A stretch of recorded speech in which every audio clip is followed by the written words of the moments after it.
স্বামীর সংসার করতে চায় মারফা, বাবার হস্তক্ষেপে ক্ষুব্ধ হয়ে সংবাদ সম্মেলন। মোহাম্মদ রুহুল আমিন শেখের তথ্যচিত্রে বিস্তারিত।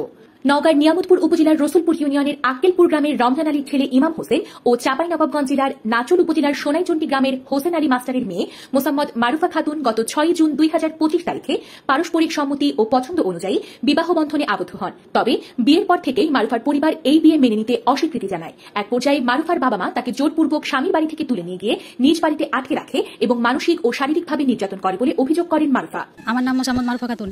আমি নিজ ইচ্ছায় নিজের পছন্দ মতো বিয়ে করেছিলাম, কিন্তু আমার বাবা মা সেটা মেনে নেয়নি। আমাকে জোরপূর্বক আমার স্বামীর বাড়ি থেকে আমাকে নিয়ে গেছিল, দিয়ে বাড়িতে আটকে রেখেছিল 7 মাস যাবত, তালা দিয়ে রেখেছিল। কারোর সাথে কথা বলতে দেয়নি, অনেক অত্যাচার করেছে, অনেক অন্যায় অত্যাচার করেছে, নির্যাতন করেছে। গত রাতে আমি নিজ ইচ্ছায় আমার স্বামীর বাড়ি চলে এসেছি। এই বিষয়ে শুক্রবার 8 আগস্ট এক সংবাদ সম্মেলনে মারুফা খাতুন জানান, আমি ইমাম হোসেনকে নিজের পছন্দে বিয়ে করেছি। আমরা একসাথে সুখে সংসার করছিলাম, কিন্তু আমার বাবা মা এটা মেনে নিতে না পেরে আমাকে স্বামীর বাড়ি থেকে জোর করে নিয়ে যায়। শুধু তাই নয়, 1 মাস আগে তারা আমাকে জোর করে তালাকের একটি কাগজে সই করায়, অথচ সেটি কোনোভাবেই সরকারি নিয়ম অনুযায়ী বৈধ তালাক নয়। তিনি আরো বলেন, আমি এখন স্বেচ্ছায় আবার আমার স্বামীর কাছে ফিরে এসেছি। 7 আগস্ট বৃহস্পতিবার রাতে আমি স্বামীর বাড়িতে ফিরে আসি এবং এখানেই শান্তিতে সংসার করতে চাই। আমার বাবা মা যেন আর আমাদের সংসারে হস্তক্ষেপ না করেন এবং আমার স্বামী বা তার পরিবারের কাউকে কোনো মিথ্যা মামলায় না জড়ান, সেজন্য প্রশাসনের দৃষ্টি ও সহযোগিতা কামনা করছি। সংবাদ সম্মেলনের মাধ্যমে মারুফা খাতুন তার নিরাপত্তা এবং সাংসারিক শান্তির স্বার্থে প্রশাসনের সুদৃষ্টি কামনা করেন। একই সঙ্গে তার পিতা হোসেন আলী ও পরিবারের অন্যান্য সদস্যদের দ্বারা কোনো ধরনের হয়রানি যেন না করা হয় সে বিষয়েও কার্যকর পদক্ষেপ নিতে অনুরোধ জানান।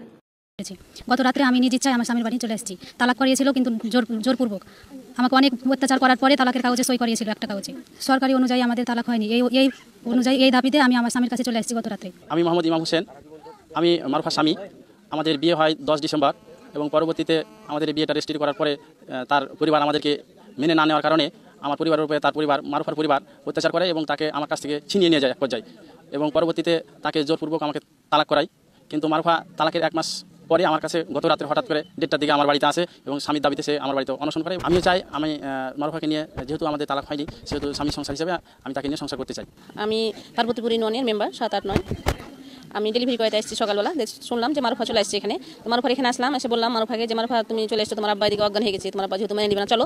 তো মারুফা বলছে যে, আমি বললাম তারপরে ইমাম তো নাই তোমার এখানে, তাহলে ইমাম তোমাকে মনে হয় নিবে না, মনে হয় তার জন্য আসে না। বলছে না নিলে আমি আত্মহত্যা করবো, কিন্তু আমি বাবার ওখানে যাবো না। গত 7/8/2025 রাত্রি আনুমানিক 1:30টার দিকে আবারও ওই ইমাম হোসেনের বাড়িতে মেয়েটি তার পূর্বের স্বামী বিবাহিতর সুবাদেই পূর্বের স্বামীর কাছেই চলে আসে। আজকে আমরা এই জনসাধারণ তার বাবাকে অনেক ক্ষেত্রে ফোন আলাপে আসার জন্য অনুরোধ করলে সে আসছি করেই প্রায় 8 থেকে 10 ঘন্টা কালক্ষেপণ করেছে।